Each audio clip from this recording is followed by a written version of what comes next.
Hey, what's up, everybody? BDL44 coming at you with another video. All right, so the Lakers win the game against the Pacers 112-111. Real close basketball game. Definitely happy to have walked away with the victory. Stats are a blur for me, you guys. I watched that game. I looked at the stat sheet. Nothing retained. It's the brain tonight. It's just not working with me in regards to that, so I'm not going to even pretend.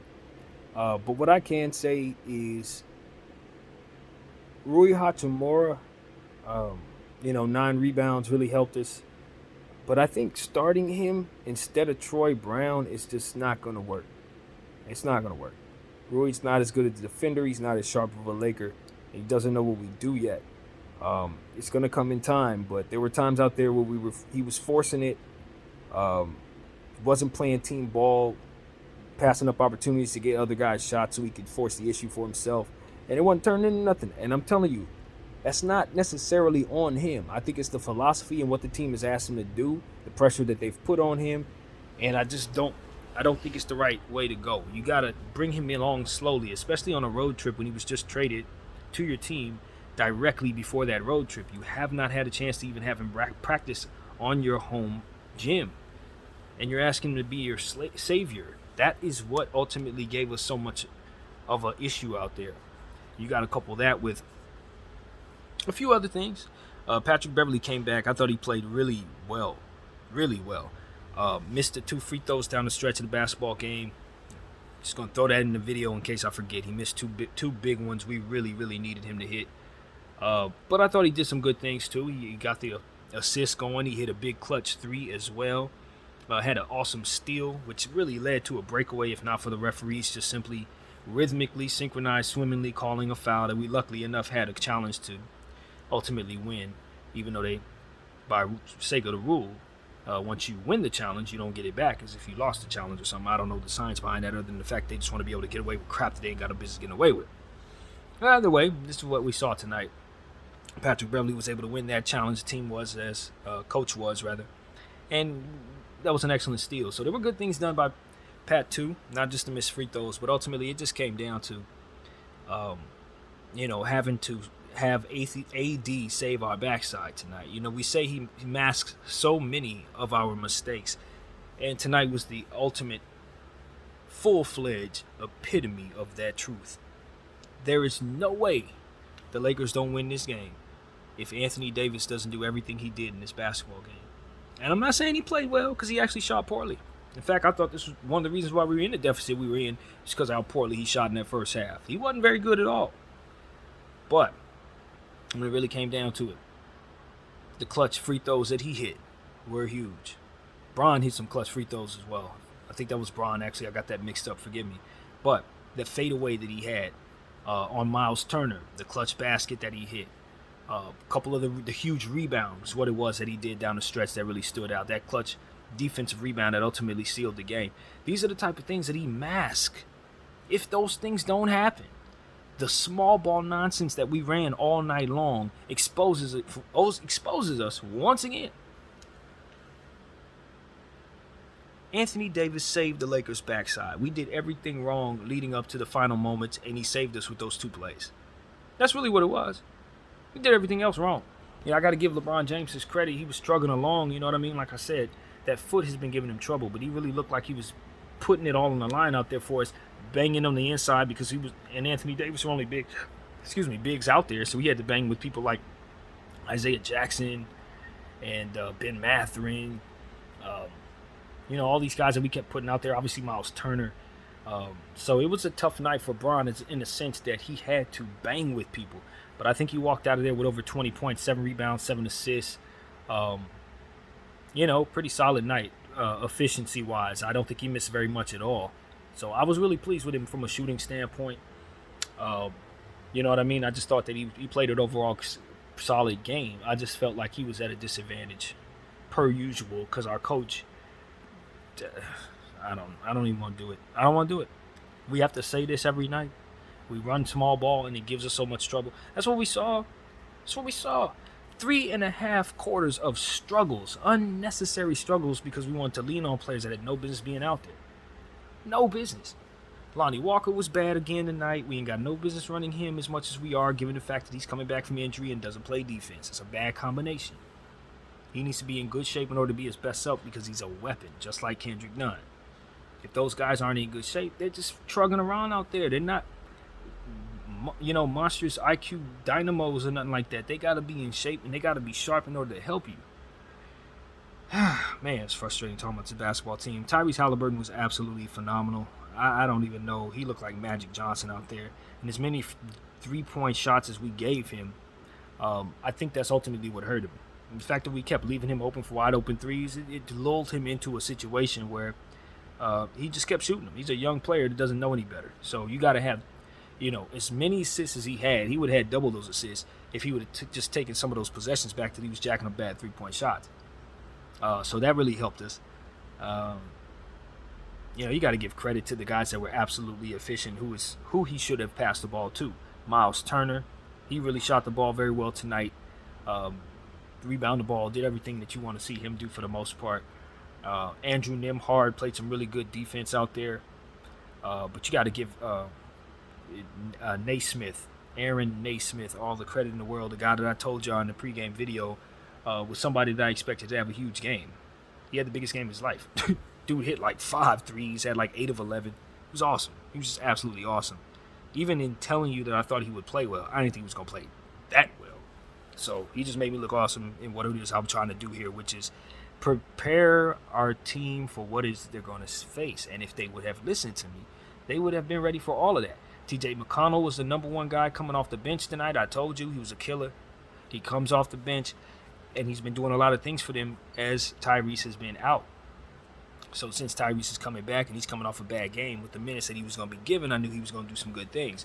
5 out of 10, he helped his team.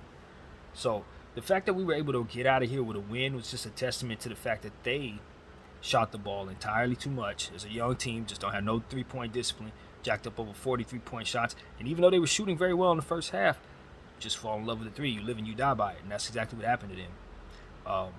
Isaiah Jackson with some of the dunks we saw tonight, the dunk that he had was one of the best ones, man. A putback slam, just awesome. It was one of the plays that stood out. Like I said, this game for me was a bit of a blur. I'm not going to lie to you guys. The first half was one of those situations where when the All-Star names got released, I found myself staring at the All-Star names a little too long and kind of missed some of the second quarter. And, of course, my halftime video ran a little too long, so I missed some of the third quarter. So it was a little bit missed eye action on this game, to be honest with you. But for me, it was like, I'll tell you guys the truth. When I started watching this game, as soon as I saw the lineups he put on the floor, it just kind of pulled the energy out of me, man. I just didn't have it. I didn't have the focus. If I was a basketball player out there tonight, I probably would have had to been sick because I wouldn't have had it. It was one of those. But nevertheless, our team did pull it together, and I'm really pleased that they were much more focused than I was, in spite of Russell Westbrook going 2 for 16. Now, he did have 10 assists, got to the line enough times to make it 10 points, so he walked out of there with a double-double with 10 assists. It's going to make it look like he didn't really hurt his team that bad. But when you look at how many possessions were accumulated with his 4 turnovers and his 14 missed shots, you understand how much he hurt his team tonight. He was awful. He was awful. But you live with the good and the bad with the guy. And if you're going to put him on the floor to do the things that he does poorly, he's going to do those things. Just like if you leave him on the floor to do the things he does well, he's going to do those things. You live and die with him. And so that's what happened tonight. We got lucky. Anthony Davis was able to mask that. It didn't cost us a loss, which it 99% of the time would if Anthony weren't on the floor. So these are the type of things I'm telling you, like, we got away with so much, man. Running Dennis Schroeder out there, he didn't really have it like that tonight. Missing clutch free throws. 2 of them. Was it him? No, that was Patrick. I thought Dennis missed some free throws too. It was just a lot of bad stuff. And here's the thing, I'm going to tell you the truth. As a Laker fan, this isn't something that a Laker fan is supposed to say. But if you look at the free throw discrepancy, you'll really see how that worked out for us. You'll really understand it worked out. Now, granted, the Pacers shot threes and shot a lot of jumpers, so they weren't driving on the inside. And a lot of the players that they would have otherwise used to go on the inside, like Isaiah Jackson and some of these other guys, they just didn't use. So it was basically them allowing their jump shooters to park it outside. And because we weren't guarding it for a good portion of the time, they just shot them. and they bricked a lot of the ones that we left them open to shoot. So they kind of just didn't take the game from us. I mean, they dumbed it down, to be completely honest with you. And then when you couple that with the fact that we shot half the amount of threes that they did, right? So if you shoot half the amount of threes, that means most of your possessions are going to be on the inside. So what we were doing was, instead of shooting those threes that they were shooting, we were driving on the inside and getting our calls. Russell was driving to the line, as I said, getting his calls tonight, unlike most nights. Braun was getting to the line, driving. AD would get to the line. Boom. So it was a lot of that going on that helped us along, but that is what I know Pacer fans are going to say, that the refs cheated for us because the free throw discrepancy is obscene. It's absolutely obscene. And we only won by one. But I think the Pacers hurt themselves. I really do. They just shot too much. Shot too many jumpers. You got to put the ball on the floor and drive. And they just refused. So, they dumbed it down for us. They helped us out. We ran the small ball nonsense out there. Our small guards played hard, as they always do, but not smart, not efficient. You know what I mean? It was what it was. And it was just a lot of bad basketball through four good quarters. And in the last couple minutes, Anthony Davis came by and saved the day. That was it. That's exactly what it was. It was just playing bad. Pacers dumbing it down the whole time by shooting the bad 3-point shots that happened to be open. They brick them all. You know what I mean? That's what it was. They brick them all. We come back down there, drive, miss a layup, hit the free throws. And then down the stretch, we just so happened to be in a good enough position where Anthony Davis hit a fall away, fade away, as I said. Amazing shot. And then we played some solid defense down the stretch where they pinned Buddy Hield into the corner. He didn't have any timeouts to call, picked up his dribble, so he just had to hoist up some type of fall away shot that almost went in. It was a prayer heave that actually almost went in, and then you just got to give Anthony Davis credit for pulling down the board. That was it. That was it. When I tell you that was it, that means that if the Lakers didn't do those two things, they lost the game. All that other crap that usually costs us the game, it would have. We lost under all other pretenses. This is a loss, and it's a strategic loss in the sense that you put certain things on the floor to keep you at a deficit the majority of the game. We didn't get the lead until like 3 minutes to go in the fourth quarter. When I say the Lakers lost this game, they lost the game. The only thing was Anthony Davis saving our backside. That's it. That's all there is to see. That's all there is to see. I'm telling you, I watched the Lakers lose a game until Anthony Davis saved them. So I'm telling you, as a Laker fan, you just feel good that this is connected to a win. You feel good that it happened against a Pacer team that you know you should be beating, given the fact of how they beat you in the last game.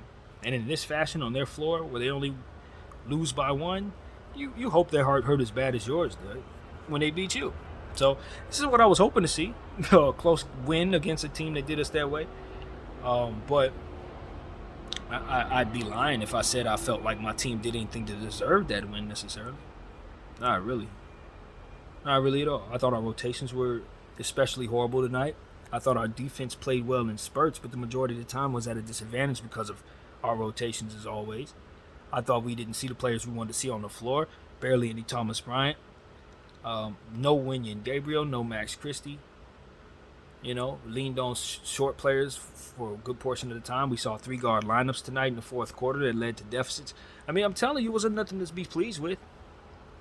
The only thing you should really be happy about as the Lakers is the fact that we came out of there with a win accredited to our name. That's the only reason we should be happy tonight. Everything else was bad and a half. This is bad. Pacers made fools out of us, which is why they should be more disappointed than I am right now with the fact that they lost this game. They shouldn't have. They should not have. So this is just one of them situations where you appreciate the fact that ultimately you don't get to walk away the one who lost in real life. They gave us the win, and we'll take it. I'm telling you, man, this Patrick Beverley experiment, the only thing I have a problem with tonight is the fact that we did win, because it's going to allow Darvin Ham to walk away thinking that this was actually something that he did something right tonight. He going to walk away feeling like, his team executed a good plan, and with his small ball, he shut us all up because he knows deep down that we can't do nothing without Patrick Beverley. That's what he believes happened tonight. That's what a win does for this coach. It vindicates the things that should not be done that he is hell-bent on doing. And that's unfortunate. It's hard to even be happy when you win because you know it's going to beget about 8 or 9 more losses just out of the sheer understanding that it worked. So that's exactly how I feel about this win, man. That is exactly how I feel about this particular win. It's good. It's good to win. It's good to gain some ground on whatever it is that we're trying to gain ground in regards to these standings. Obviously, there are other teams that we have to pay attention to, New Orleans, Thunder, and teams like that. We just need to get as many of these victories as possible, whether they're pretty victory, ugly victories, accidental victories, referee-handed victories, whatever it takes to get this team into the play-in and playoff situation is ultimately what we need to be supporting, because that is how bad they played tonight, if not for the help of all that came our way. And so I just got to say Anthony Davis gets the game ball just for saving his team from its own ineptitude. It ain't nothing else to say. I don't care who else played well or played nothing, because there's no way we win without his heroics. There's no way we win. We schematically put ourselves in a position not to win. I'm sure the Lakers are devastated that the intended outcome did not manifest. I kid you not. I see the Knights of the Round Table sitting around saying, how did this happen? We were supposed to lose this basketball game. We did everything we could. And still we win. Why is this happening? I'm sure Kurt Rambis is sitting somewhere trying to figure this out, man. Small ball was not supposed to do this. Not tonight. Not any night. I kid you not. That's exactly where my head is. That's exactly where I think their head is at this point. That's how bad they look for a good 3 quarters of this game. So, that's exactly how I feel, man. I feel like a Laker fan who won a game, and I know that if we play the same way in the next game, we're going to lose that game. That's what I know. And, Patrick Beverley, he played well. You know what I'm saying? I'm not going to sit up here and take anything away from his particular play. I thought this was a good Patrick Beverley game. That is important, because all the stuff that goes on around him does not take away from the fact that he does good when he does good. It's just that the stuff next to him doesn't allow for a lot of rebounding while he's on the floor. Doesn't allow for a lot of help while he's on the floor. Doesn't allow for him to look as good as he needs to look most of the time. But tonight was a game that I don't think we win without all of the good things that he did, including the clutch 3 that he hit. So it's very important that I say that we lived and died with a small ball, but Patrick Beverley contributed a great deal to our living tonight. Now, was that necessary that we leaned on him to do all that? Not at all. But since he was down there and did all of that, he deserves his credit. Even in missing the 2 free throws that ultimately probably would have lost us the damn game. It is what it is, man. I don't know. I don't know, man. I don't know. I'm just a Laker fan that really fully understands how hard we made things for ourselves tonight. So hard. I'm talking like if you're playing chess, you just remove all your rooks off the board. You take the queen, you take her off the board, and then you proceed to try to go up against somebody with a full team. And then you complain about how hard things are for you after doing that. That's essentially what Darvin Ham did to us tonight. And somehow we won. I don't know. We did. So that's what it was, man. That is what it was, man. We won a 1-point game. And honestly, everything about it screamed loss to me. So it's hard to do this video properly with the intent of saying, yay! I was angry the whole time. The entire time I was pissed off. And the only thing that saved me was the fact that we had deleted the buzzer. So I'm what can I say? That's what it was. That is exactly how I'm reacting to this game. Like I said, Bron gave me some good play. Patrick Beverley played well. I could not have been more pleased with ultimately just the efficiency that I saw from other teams, other guys, Naismith, and you know what I mean. Just as a whole, it was fun to watch the game. I thought that the Pacers opened up. They rolled out the red carpet for the Lakers, as they always do. Their fans came out strong, purple and gold. Laker Nation is well represented in the state of Indiana, so we appreciate them coming out and making that arena feel our presence and making it easy to to compete in that arena in a tough circumstance. So that support was very important tonight. I think they deserved much of the game ball as anybody, cheering this team along as they were doing that nonsense. So yeah, that's man. I'm telling y'all, I'm a different breed. I just know that life don't have to be that hard, bro. I can very easily put in Wenyen Gabriel, Thomas Bryant, sub them out, put in Troy Brown, and Rui Hachimura, and do all of these different things with so much size. And a lot of the times we found ourselves with them getting put back dunks and easy layups and stuff like that. Bron getting hit all in his head, taking punishment, all of that. None of that had to happen, bro. None of it had to happen. And that's really comes down to. We could have won this game by 20 points if we would have sub players in rotation-wise that matched what it is that we actually saw. But we won by 1 because we choose other things, man. We almost lost because we choose other things. That's pretty much it. Happy to have won, though. BDO 44. Thank you all for watching.